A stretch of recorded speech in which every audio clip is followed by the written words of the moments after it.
right. Well, thanks for joining us, everyone. We are here with our special guest, Education Secretary Johnny Key, who's joining us again. And we're very thankful for his time, especially in this time when we're getting ready for school to start back. And we've received tons of your questions about what that's going to look like. So we are going to roll through all of that. This evening. I think this hour is going to go by very quickly because we have a lot of questions. But as people are jumping on, we just want to thank you all for spending your Tuesday evening with us. I'm Ruth. You all have seen me here before with Secretary Key, and I am so proud to be representing the Reform Alliance. If you're not familiar with our group, we are a nonprofit organization dedicated to ensuring that all K through 12 students right here in Arkansas receive a world-class education. And our mission is to create a network of parent and community leaders so that every decision and every conversation about education starts and ends with how it impacts our kids.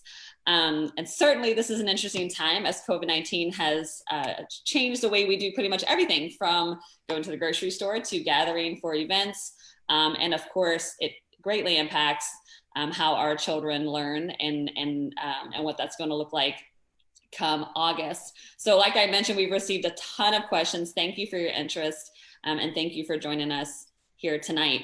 I do want to mention really quickly that we will post a survey sort of throughout this discussion and then at the end on our Facebook page, because we want to hear from you all. We want to know how we can best serve you. And I know the secretary feels the same way. So real quick, I will introduce him, though I don't think he really needs an introduction. But I will just briefly say that in March of 2015, Mr. Key began serving as the commissioner of the Division of Elementary and Secondary Education right here in Arkansas. And then in May of last year, 2019, the governor announced Mr. Key as the secretary of the Department of Education as part of his plan to transform state government. So he wears a lot of hats. And he has a ton of knowledge, and he is just the perfect guest for us to have here today to answer your questions. So Secretary Key, thank you so much again for joining us for a second time. Thank you, Ruth. It's good to be with you again, and good to be with all of the parents and community members out there that have an interest. And I know there is a lot of interest in what school's going to look like in the next few weeks as we get ready to start. What it's going to look like beyond just the beginning of school, because we've seen a lot of changes over the last several months. So we've been working since March at the outset of this COVID pandemic, learning more and more about it, responding to the needs of districts, to the needs of students, to the needs of educators. So happy to be with you tonight to talk about that a little bit more. Yeah, well, thank you again for giving us your time. So let's jump into it. I know that you've been hearing from tons of families and students and educators throughout our state. Sort of fill me in on what's going on. What's the latest with education in Arkansas? Of course, we know that you and the governor announced a couple weeks ago that the start of school will be pushed back to later in August. So sort of walk us through y'all's decision making and just what it's going to look like over the next few weeks as we prepare for the start of school. Yeah, well, we really need to go back to the spring, as I mentioned earlier, when we started seeing the impact of COVID-19 across our nation and across the world. We saw the immediate impact it had on our students. And when we had to make that tough decision to close schools for on-site instruction, we immediately turned to, okay, if we lose the rest of this school year, which indeed, unfortunately, we did, it became a very much an interrupted learning. Our teachers made a valiant effort. They did just a miraculous job of shifting to a digital platform or some type of alternative methods of instruction, which, for Arkansas, I think we should be proud of our state, because since 2017, we have had AMI on the books and passed by the legislature back then. So we've had a couple of years of practice, but that was practice for things like snow days, or things like if a water pipe burst and had to close a school. So it's very short term. What we ended up with was a long-term impact. And we saw teachers, principals, school district support staff go to extreme measures, not just to try to continue educating kids in a very difficult situation, but also to do things to meet other needs that children have, such as food service. At one time, Ruth, we had 90% of our school districts had continued food service in some form or fashion, either through grab and go meals or through meal deliveries. And that exceeded the national numbers by an astounding number. I mean, I think at one point we were at 90% and the rest of the nation was at about 40%. So it just shows the importance of public education, the value that it has to our communities, the value it has to our students and to our families. But even at that point in the spring, we started asking the question, okay, what is going to be necessary to account for that interrupted learning cycle that so many students, because as we know, not every student had internet access. They still don't have internet access in many places. So there are a number of challenges that we had to tackle. I put in the chat box, and our viewers can't see it, so hopefully it will get transferred over to the Facebook comments. But this is our webpage where we have put everything, linking everything that I'll be talking about tonight, the reference materials. And one of the first things that we did was we gathered together about 130 teachers, educators, and we asked them, okay, if you were going into next fall, what is it that you would need to help create a successful start to school from the interrupted learning standpoint, to deal with what kids missed in the last 9 weeks of school in the last school year. And they created in just a short amount of time our playbook. We call it our playbook. It helps our teachers create lessons to identify the essential standards that students are going to need that maybe they missed last year. But fourth grade teachers can look at that playbook. They can go and see, okay, what did last year's third graders need as they come into my fourth grade class? And what are some of the lessons and units that can be created? And we utilize teachers that had great experience in identifying those essential standards, creating lessons, looking at the data, and understanding what those students need. So that was really the first thing out of the chute. How do we make sure our students' needs are met as we go into the fall? Then we started looking at some of the nuts and bolts of how do we physically reopen schools? What are the safety precautions? We've had some changes from the CDC between last spring and now. We've learned a lot about the COVID-19 disease itself. We look at the epidemiology. The health department professionals are right there with us as we're working on these issues. So the best experts in Arkansas with regard to public health are right there at our side, helping us create these resources. And so that's one of the things that we created with Arkansas Ready for Learning. That document is a resource guide, really a one-stop shop for districts to go to say, okay, within our six systems of education, facilities and transportation, the academic system, the human capital system, our student supports, our stakeholder and family engagement, and district operations and fiscal operations. For each of those six primary areas of operating school, what do we need to look for? What do we need to be prepared for? How do we need to prepare going in to start school back in the fall? So that document is out there and has been a good resource for districts. And then finally, the last major resource document we issued was our response levels for on-site learning. It creates a kind of a green, yellow, and red matrix of when you have cases in your district. How do you respond to that as a district? We don't expect that every district, when they start school in the fall, when they have a case, that there will be a need to shut down school. There will be a need for working with the health department for contact tracing, for the proper communication, for the proper isolation of students or staff, and quarantine when necessary, identifying close contacts, identifying probable close contacts. And I'm sure there'll be some questions about what all those things mean as we go through this evening. But a document that helps guide schools through that process so that we can do everything we can to continue education through this school year, and give the resources out there for districts to help in their response. Yeah.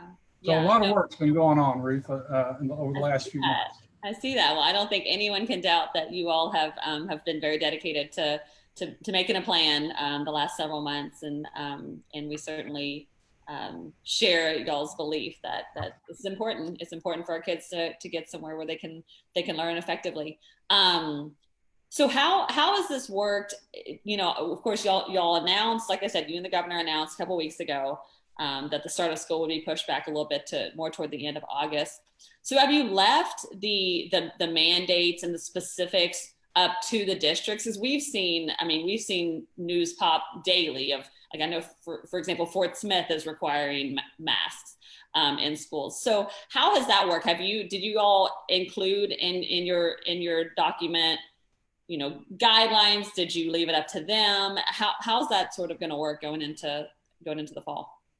Yeah, that's a great question. And that's one of the things that I think your viewers, listeners need to understand, is that we make adjustments to these plans based on the directives from the health department. And the mask face covering issue is a very good example of that. When we initially rolled out the guidelines, the health department had said, you know, we're strongly recommending masks for ages 10 and up, you know, not to have masks really for those younger kids because of the difficulties. And then as we learned more over the following weeks about the importance of wearing masks, and then the governor made his decision to issue a statewide directive on mask wearing, then we had to come back and adjust our documents. So yes, as we've adjusted those, the expectation is that school districts will adjust their policies and their decisions to align with what the health department has issued. You know, these are not static documents. They are not static plans. We have to be nimble in our response to this disease and to the things that science tells us, hey, you need to take this into account. So that is an area where I think parents may have heard something a few weeks ago that might be a little different now. I know school boards have had to go back and change some of their local policies. And now many districts are saying we're going to require masks even under the age of 10 in all settings where physical distancing is not possible. Right. And that's the key element. Number one, physical distancing. If you can create that 6-foot space between students for the time that they're in class, that's preferable.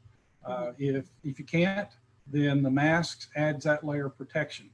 Masks plus distancing, as the health department and Dr. Romero say, really creates a multiple layer effect of protection. So those are all things that school districts need to be responsive to when the governor makes directives that really change maybe what the guidance had been earlier. Right. And you mentioned masks, and of course, any of us who have ever been around small children know that it's hard to make them do anything. So how is that sort of going to work? And specifically, I'd like to touch on, we actually got this question from Jessica, who has a special needs child. How is that, you know, have there been conversations about how that affects, you know, children in general, but especially special needs children, how a mask may just not work for them? How is that going to be forced? Is it right to force it on such small children? Just even psychologically, is it a smart move? I'm sure you guys have had these conversations, so I'd love to know your thoughts on that. Yeah, and that's a great question. When it comes to students with special needs or special health conditions, you know, the health department mandate does create exceptions. And for parents who are concerned about that, I was just on a call today with Dr. Romero, with the CEO of Children's Hospital, with Dr. Patterson at UAMS. And really what parents should do is contact their primary care physician. Uh, their primary care physician is the best suited, the best expert for their patient, your child, to make that determination. And then you need to communicate that if your child has a health condition that's simply masked is not a from a health standpoint should be done, then your health care professional can give you something to talk to your school district about. So I would encourage that. Communication through all of this is going to be key. Yeah. For younger children, yeah, I mean, we're all familiar with when you go to a kindergarten, especially during the first few weeks of school, when they're learning their routines and they're learning how they're supposed to line up to go to lunch, or how they're supposed to line up to go to recess, or all of those things that you go in the first day of school and they're sometimes like little ants and they're all over the place. It's going to be the same with masks. You'll have some students who are more easily adjusted to that than others. But it's a constant communication again with the students and with parents, because one thing I do know is children are resilient. They typically want to please their teachers, and I think that's going to take practice. I think the first few weeks of school may be more focused than ever before on those new routines. You're going to expect them to wash their hands a lot more frequently than what we've had in the past. And we also have seen little kids wash their hands. They stick it under the water and they pull it right back out. Or they put about 10 squirts of soap on their hand, and it's just a big lather. So you're going to have everywhere in between. Right. It's just about practice, practice, practice. I think the good thing is, especially for these young children, is that children are so incredibly resilient. I mean, they just are. And I think it's going to be these practices that we're putting in place for them. Great practices, great, just typical good hygiene practices. And so, it's tough sometimes with kids, with such small kids, because you're absolutely right in the way that they may wash their hands and then they're slippery all day because they have soap all over themselves. But in such a young age, I mean, they're so impressionable. I think it may just end up working out for the better, for them in the future, just to have these good practices. I know we got a question from Katrina, who has 8 children, and she said this is her children's second year in public school after being homeschooled for their whole lives. And she mentioned that she thought there was a law stating that children can only have so many unexcused missed days. So she asked specifically, how will this impact the school year since her children can't go to school sick under the new guidelines? And then I'll let you touch on that, and then I'd have a follow-up from Katrina as well. No, that's a great question, Katrina. Yes, we do have compulsory attendance laws, but one thing we had to look at back in the spring was some of our definitions and some of our policies. And what we learned was that the definition we had for a school absence really was problematic in the situation where we had to go to remote learning. We are expecting school districts to prepare for blended learning. That means that they start on site, but if the health conditions warrant, then they, working with the health department, may make a decision to close the building, or in very extreme cases, they may have to close the district. Right. They may have to close it for short term, for deep cleaning, or it may be longer term, depending on the situation. But if a child is sick or a child is learning remotely, then they are still engaged, or can still be engaged in the learning process. And so one of the changes we made is to that definition of a school absence. And if a student, even if they are home, if they are participating in school activities through remote learning, then they will not be counted as absent. No, and that's great to know. That's exactly what she was asking. And then as a follow-up, she mentioned, how will they handle if they do have to be out of school? Say a child tests positive, and we know that the virus or we think we know that the virus isn't greatly impacting small children. But if those children are sick in any way and have to stay out of school for 14 days or whatever it may be, will they have a virtual option to be able to keep up and not fall behind? Yes, that's another great question. And part of our Ready for Learning guidelines that we put out were expectations for districts to create those remote learning opportunities, whether that meant for an individual student that might be affected in the way you used in your example, or if there was a broader outbreak, a bigger outbreak in a district that created, as I mentioned earlier, some short-term or mid-term closure of a building, then instead of losing that time for learning, they would shift and do the learning from an online platform.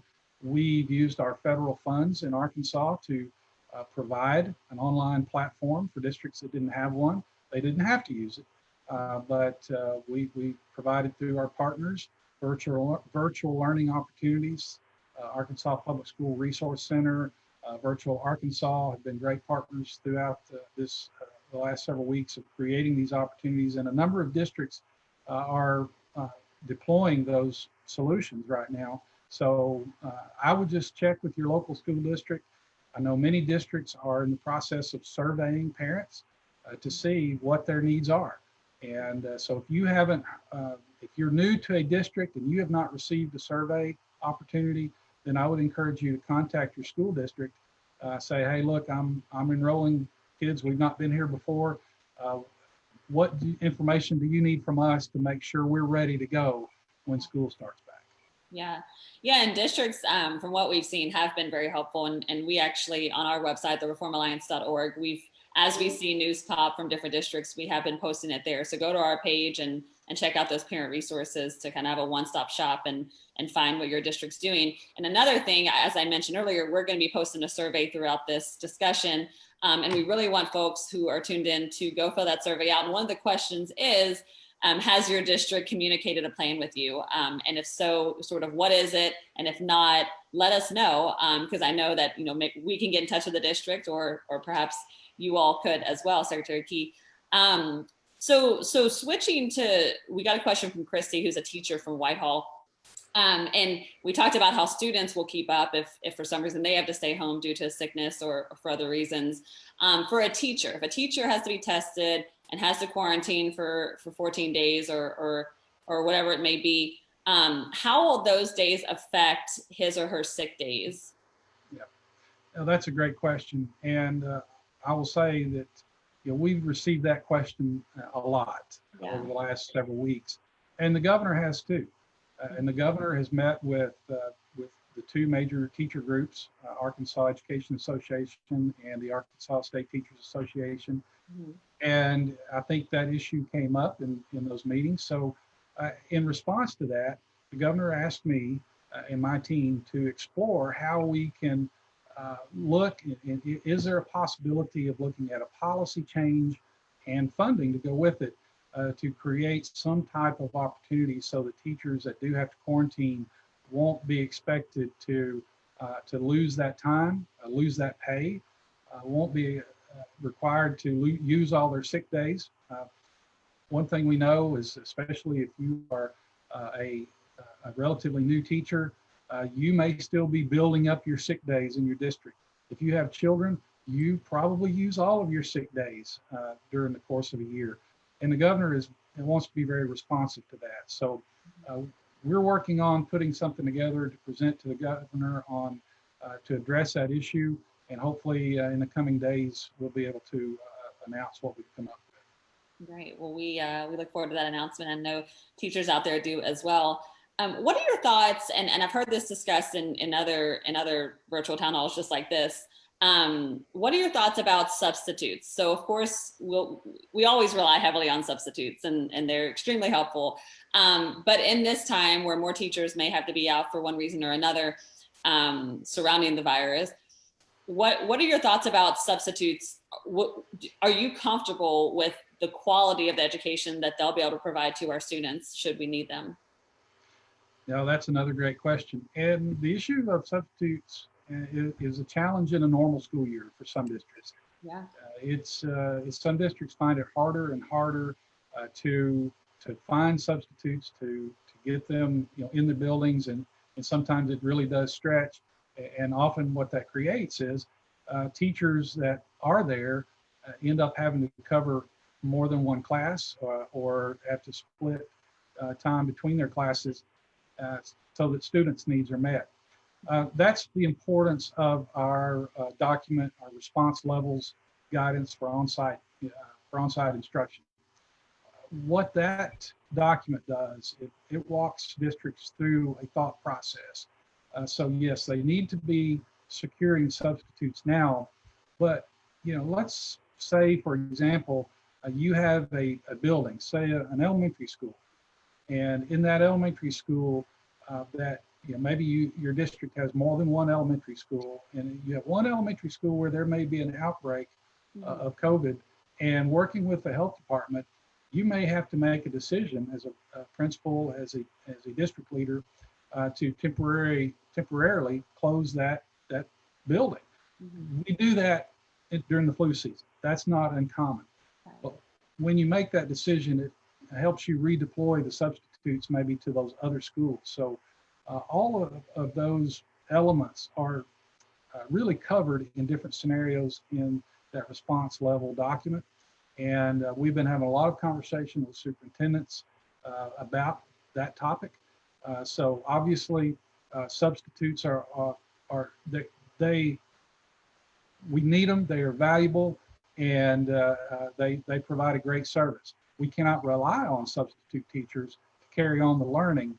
So again, back to the importance of a district's blended learning plan.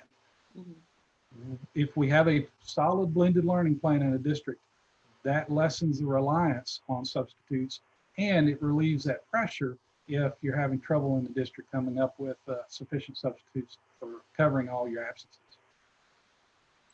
So, and I think I may know the answer to this, but I want to ask you and see if I'm right. So as districts make their plans, will do we have a statewide rule on our kids? Is every child going to have their temperature taken? Is every teacher going to have their temperature taken? Or does that sort of go to each district? And how is it working in terms of testing even? Like, what is the state's partnership? What is your department's partnership with the CDC and the state as a whole to ensure that those tests are available? Just walk us through how that works. Yeah, so there are a lot of facets to that question. Yeah. One, though, there is not a statewide requirement or directive to screen students before they come in, or screen staff before they come in. A district can choose to do that if they want to. As a matter of fact, a few weeks ago, we announced that we would be providing a screening kit for each school. There are about 1,055 school buildings in the state of Arkansas. So each district or each building will receive one of those screening kits. It will have the signage, a limited amount of PPE, and it will have one of those thermometers that are becoming so popular now that a district can choose to use that. There are some districts that may implement screening if they want to do so, but we're not requiring that. Now, as far as testing, one of the questions, I had a question from Representative Birch a few weeks ago, Leanne Birch from Southeast Arkansas, and I thought it was a very good question. And she asked about priority testing for our teachers. That's a great concept. We have seen that deployed in our prisons. We have seen that deployed in our nursing homes in the state. And I think it's been very effective and very helpful in understanding the impact that this disease is having in those settings. So this week, Dr. Pfeffer from my team and the health department team have been working on what priority testing could look like for teachers. One element of that is if we use the Arkansas Department of Health's system, they have couriers. They have 87 health units around the state. They have couriers that can get tests from their local health units to the lab in Little Rock, and have a turnaround time of 48 hours, typically, in most situations. That's going to be very important because if you have a situation where a teacher becomes a possible close contact or a close contact, the testing, the speed at which you get the results, and then the contact tracing that comes from that will be absolutely critical to stemming any type of outbreak. So those tests, if they are done at the health department, they are, if insurance is available, then they may bill insurance, but there in no way will be any cost to the teacher for those tests. That's been a question we've received quite a bit is, hey, are we going to have to pay for this test? No, you're not. Your insurance may have to pay, but they're arranging it so that there'll be no out-of-pocket cost to the individual teacher. So, that's, again, multifaceted from screening to testing to contact tracing. Every district is expected to identify a point of contact. Now, this point of contact in the district is not a contact tracer, but they will work with the health department in providing information that the health department asks for from the district. Then the point of contact will get that information, get it to the proper channels at the health department, and then the health department contact tracers will take it from there. So a lot of elements of that, a lot of pieces, but all of those are very important components to having a successful school year. Yeah. And the important thing is that it's available. Tests are available, and they will remain available to ensure that everyone is being safe and hopefully to avoid any potential spread of the virus within our schools. One question I saw several times, I know I have in front of me, Brooke from Sherwood, Jamie from Coal Hill, was specifically about a county by county basis, using the data and CDC recommendations for a certain percentage in order for it to be safe to open schools. So are we looking at, as a state, it needs to be under 5% for it to be safe to open schools? Or is it just sort of, how does that work? Yeah, well, we've not established any expectations beyond right now, the week of August 24th. We're expecting districts to have on-site instruction.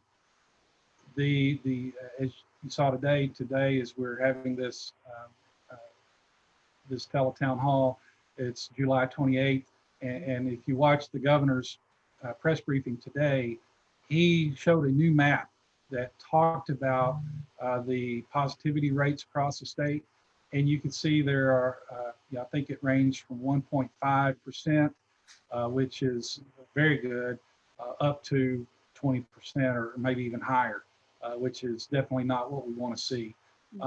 So the challenge to using positivity rates, however, is that if you're in, say you're in Lincoln County where there is a prison there, or if you're in Forest City where there's a federal prison, those numbers might be skewed a bit for the percent positivity rate because of the cases that are in some confined quarters. So the health department and our office continue to look at the data to see what data points are relevant to starting back to school, keeping the governor informed on that so that he can make the best possible decisions as we move ahead. Yeah, and the governor's been great with his daily updates. I mean, he's been doing these daily updates for, probably 3 or 4 months at this point. And so the information is certainly available to all of us. One of the questions, and I'm trying to, we asked folks to submit questions ahead of time just so we would have something to follow. But I can't help but notice some questions in the chat. I do want to acknowledge, people are scared, and I know that. We hear that a lot. It's a scary time. It's an uncertain time, I guess is maybe the better word. What is your message to the teachers, to the parents who just don't feel like this is a good move, who think this is dangerous, who think we don't care about them, who think we don't care about their safety? What is your message to them? Well, yeah, and I appreciate that question.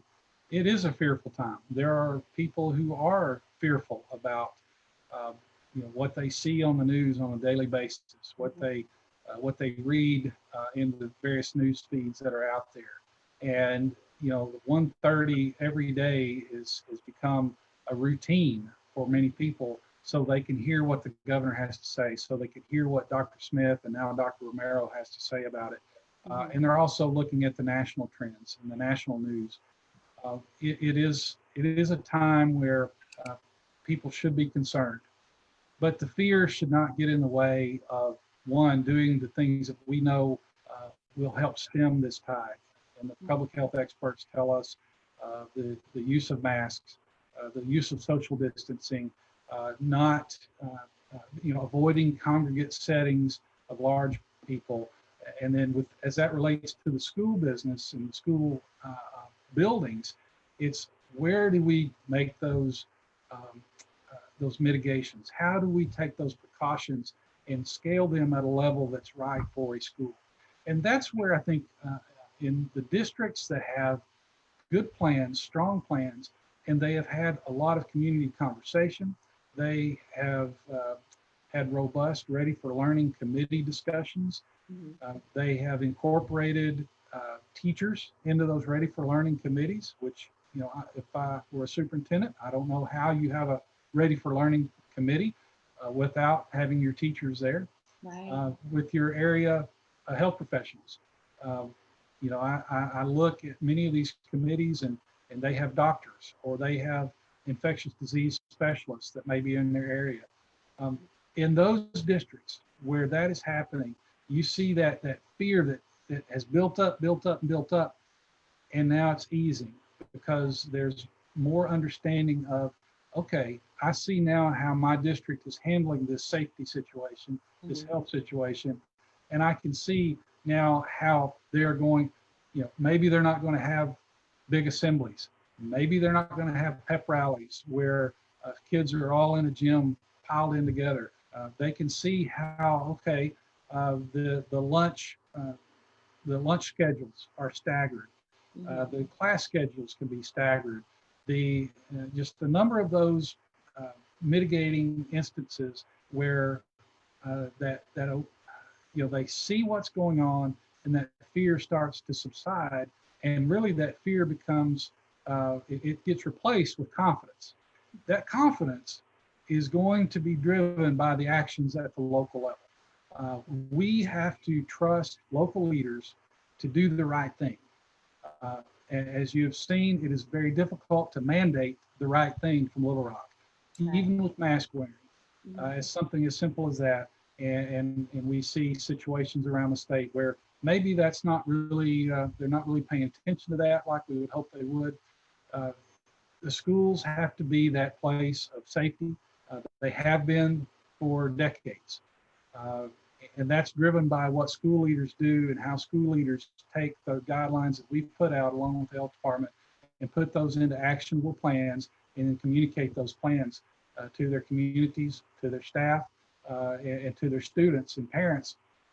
And really that confidence level builds up as that communication takes place. Yeah. So what will happen with activity type classes like PE and music and art? What's the plan for those? Because those are some of the best classes. So I hope you're not going to say that they're all going to be gone. But what's the new way to participate in those classes and to teach those classes? Well, those classes are vital to a child's experience. To get that full experience of school, students need art, they need music, they need PE, they need sports, they need band, they need chess club, they need all of those things. So we hope that we can see a school year that does not severely restrict all of those activities. Now, we know that the science tells us that, and this was really surprising to me, but flutes and piccolos. If you've been in band and you think about flutes and piccolos, they are the worst offender when it comes to spreading droplets because of the way the flautist plays that instrument. It's far different than a tuba, where you think a tuba is really big. Well, a lot of the droplets in the tuba get caught in the tuba itself. Mhm. And so, the health department is looking at that right now. I expect in a few days there will be additional guidance on music and choral activities. We are working with the content area folks in art, in music especially, in for choral classes or choir classes to see, okay, if we can't do what we normally do, what can we do? How can we take our standards, and maybe we're not singing like we were before, but what are the standards that we can make a high quality experience for our students that will look a lot different than what it has in the past. But we have really tapping into some of the experts in the field on that to say, hey, how can we make this happen? How can we, as you said, not take that experience away, not take the richness away from our students? Now, as far as size of those classes, we think of those classes often as being larger classes. Mhm. Well, we're going to, as districts, they're going to have to look at those classes. And again, social distancing is still something they need to keep in mind as they are preparing for for art, as they are preparing for PE classes. We have issued that guidance, or the health department has issued guidance on what things look like in gyms, what things look like in non-contact activities that started in June for schools. So everything that we've learned from that gradual leading up to the school starting, that gradual opening up of certain activities, the health department uses what they've learned and then we'll make adjustments to the guidance as we move forward. So we want to provide as much of a robust learning experience with all of those elements as we possibly can. Yeah, yeah. Well, we've talked a lot about in-person learning, but we know that a lot of districts are maybe choosing just the online learning and the distance learning. What is that looking like?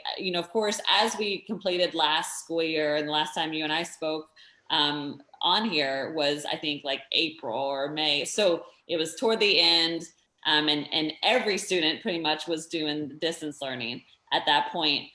So some families, of course, who are concerned, and there are a lot of them, and rightfully so, we want to protect our kids, who are choosing the online learning or choosing homeschooling. I know that Arkansas just announced this week some additional Wi-Fi that'll be available throughout districts in Arkansas. So I'd love for you to talk about that and sort of discuss how that works, what areas are going to receive that, and just that whole process. I think that's going to be a tremendous help to our families.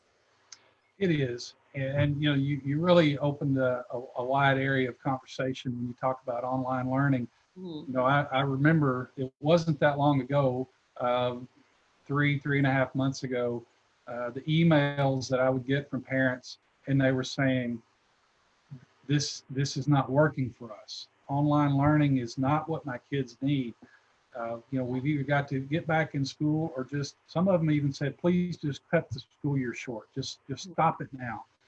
The families really did struggle. A number of our families really did struggle with this.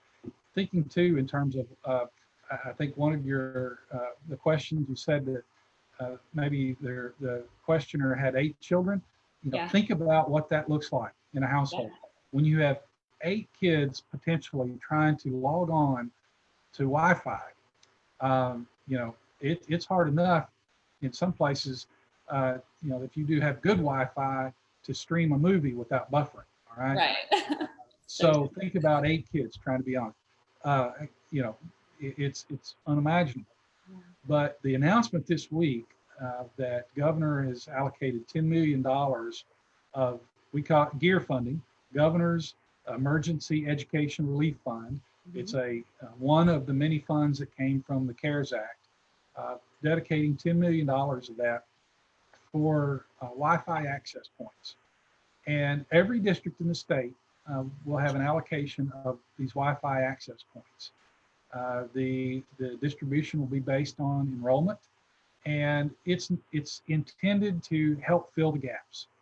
You know, it will provide probably around 20,000 uh, Wi-Fi access points plus the data for 2 years, the cellular data for 2 years.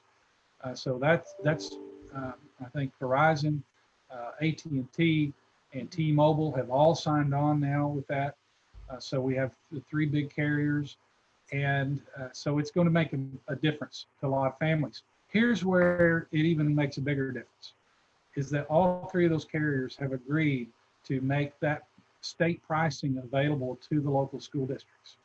So districts now can use their local funds. They can use some of the funds that came from the CARES Act directly to districts. They can use other sources of funds now to leverage the state contract and expand the number of Wi-Fi access points that they're able to distribute. Mm-hmm. So it's again, it's not, it is a temporary fix. We agree that it is. The governor understands that. That's why the governor is still committed to seeing a robust project for broadband expansion out throughout the state, especially the rural areas. And this is a piece of getting there. It'll help us bridge that gap until there is a bigger project that can be deployed. And we hope that that will happen sooner than later. I know there's a lot of legislative interest in that, and that's something the governor would really like to see happen. That's going to take a little more time. But $10 million for Wi-Fi access points is huge. Leveraging that with local funds makes it even a bigger game changer. You know, Sally Bennett, superintendent from Rivercrest, which is a school up in Northeast Arkansas, tough area to get broadband to. She described it as a game changer. And I really think a lot of our districts are going to see that as well. Yeah. Yeah, and I actually just saw a comment pop up, and someone mentioned Chastity says she has one child and she would rather do virtual learning. She feels more comfortable doing that. And I think, you know, she believes she can do it, and that's fantastic. And so she's asking if she can opt for online learning, or is she just required to send her child back to school? Well, I know that's where most districts are, as part of their parent surveys. They are asking for parents to say, hey, do you want to do our online program, or do you want to come on site? And that is an option that the districts have. We want the primary option to be on site, but we certainly understand the need and the desire by some parents to have that online option. So again, if you haven't received an opportunity to respond to a survey from your district, then I would suggest you call your district. And you know, we know a lot of people move into different areas. They may be unfamiliar with, or their records may not have transferred yet. So just make that call to say, hey, look, you know, how do I sign up for the online option if that's what you choose to do? Yeah. Yeah. No, I'm just really appreciate all the comments. I literally cannot keep up with all the questions, but we will get them answered. Again, if you don't get your question answered tonight, and time always flies by because we have so many things to discuss.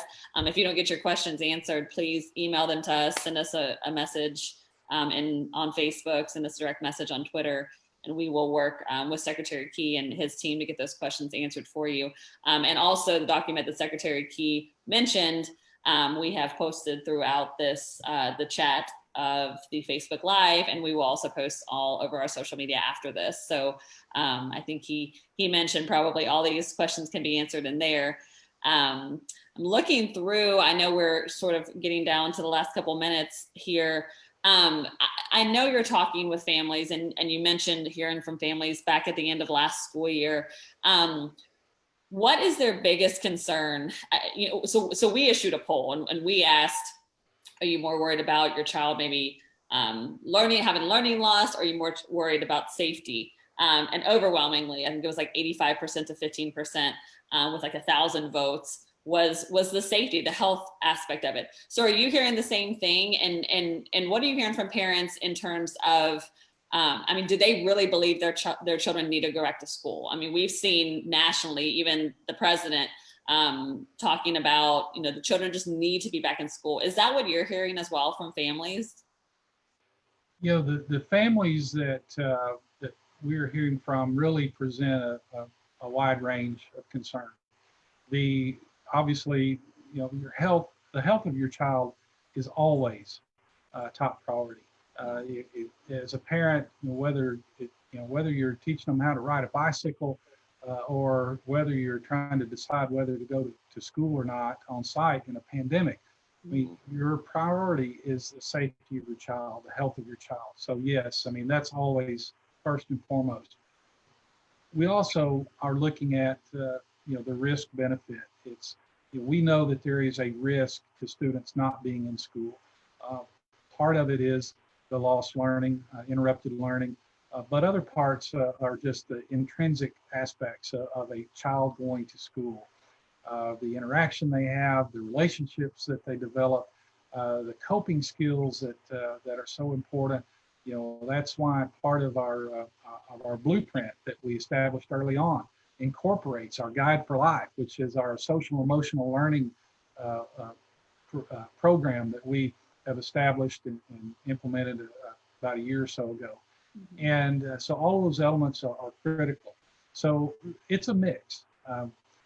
I think that's why those district surveys are so important, because the district surveys really boil it down on that local level to, hey, are the parents ready to send their kids back? How do they feel about that? And then, others that don't feel as confident about it, then what are the options that they have? So yeah, those are all things that we hear from on a regular basis, multiple times a day. And they are definitely concerns that we are considering. The guidance that we provide to our school districts takes that into account. And superintendents and principals and teachers are listening as well. So they understand that also.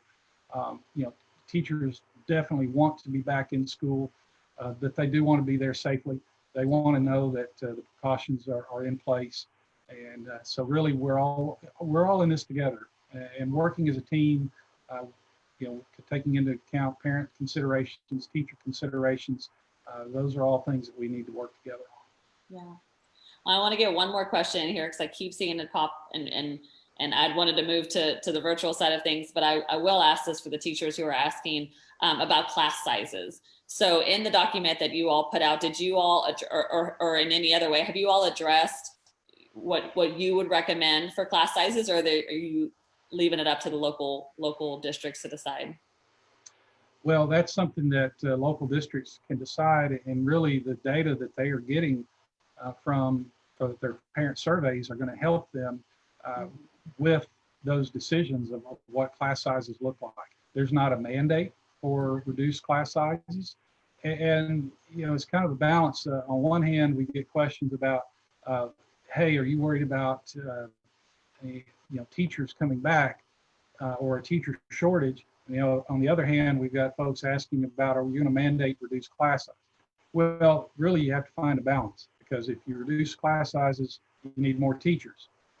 So, if we're concerned about teachers, leaving the profession, we don't have enough teachers in the pipeline to at this point. We're getting better.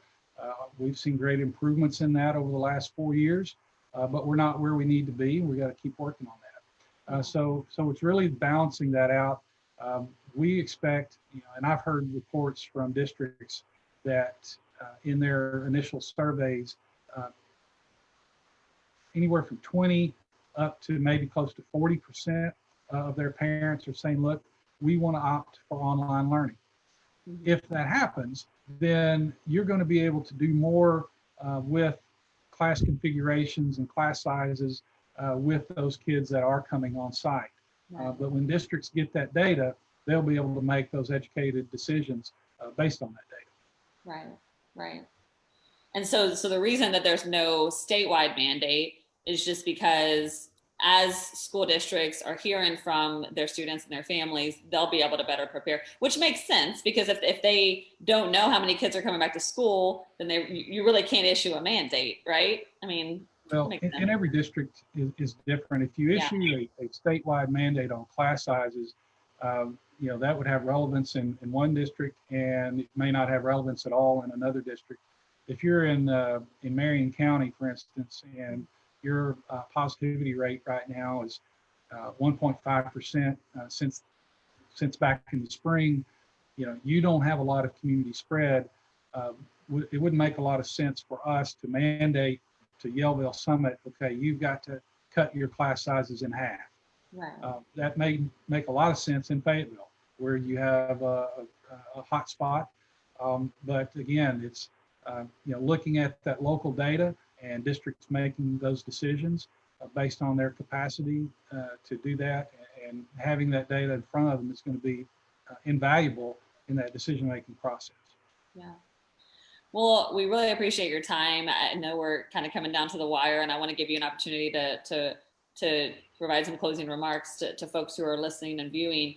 But I do want to say thank you for your time. I think the document that you have shared with us, and we've again posted it several times, and we'll continue to post it, provides some great guidance. But like you say, it really just takes that local level, the local leaders to determine what works best for their area. It just makes sense. So thank you for clarifying that for us. I know we've had a ton of questions, and we of course couldn't get to them all. We tried to roll through as much as we could.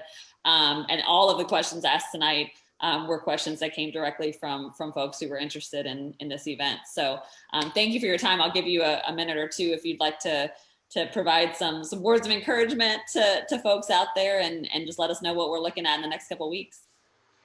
Well, and I thank you. I thank the Reform Alliance for giving me an opportunity to be on this platform tonight. I guess the thing that I would leave the viewers with, I was talking to my pastor a few weeks ago, and was just relaying to him the emails and the fear that that we're hearing about, the concern that we're hearing about, and he did what pastors do. He gave me words of advice. He gave me words of encouragement, and some of that encouragement he gave me was the verse that God has not given us a spirit of fear, but of love and of power and of a sound mind. Mm-hmm. If you think about that, you think about love, you think about power, you think about that sound mind, and fear. If we let that consume us, we don't feel loving. We don't feel powerful. As a matter of fact, fear creates paralysis in the human mind, in the human body, in the human psyche, and the sound mind. We don't, when we're afraid, we're sometimes we just don't think right. But when communities come together, communities are where love can take place. Communities are where the power of that collective thinking, that collective conversation, that collaborative work, where that helps overcome that fear, where a better understanding of what districts are doing, what your local plans are, that helps create that sound mind, good decision making. So I would just say to Pastor Bronson out there, hey, if you see this on Facebook, as a good word, and I'm happy to share that, and hope that brings some comfort to some of the viewers here tonight. Yeah, well, thank you for sharing that with us, and I'm sure your pastor will be happy that you listen to him. That's always exciting. Well, again, thank you for joining us, Secretary Key. You've been incredibly helpful. I apologize to folks that we couldn't get to every single question that came through. I wish we had more time. I'm sure Secretary Key would love to spend 10 hours with us next time to address all the questions. But as we go through this time, I think Secretary Key said it well, we are all in this together. And here at the Reform Alliance, we certainly want to provide resources and information to you all. So just to encourage the teachers, thank you for what you do. Thank you for your dedication to your job and to these students, and to parents. Thank you for your dedication to your children as well, and your willingness to have these discussions, though they can be hard at times. We're all in it together, and we're all in it to provide the best learning environment for our kids. If you didn't get your questions answered, again, email us info@thereformalliance.org, or comment on this thread, or send us a direct message, and we will work very hard to get them answered. So again, Secretary Key, thank you so much for joining us. And we will continue watching you and the governor and looking for more guidance from you all, and relying on our local leaders as well to provide that guidance. So thank you. Thank Y'all you. have a good night. Stay safe. Thank you.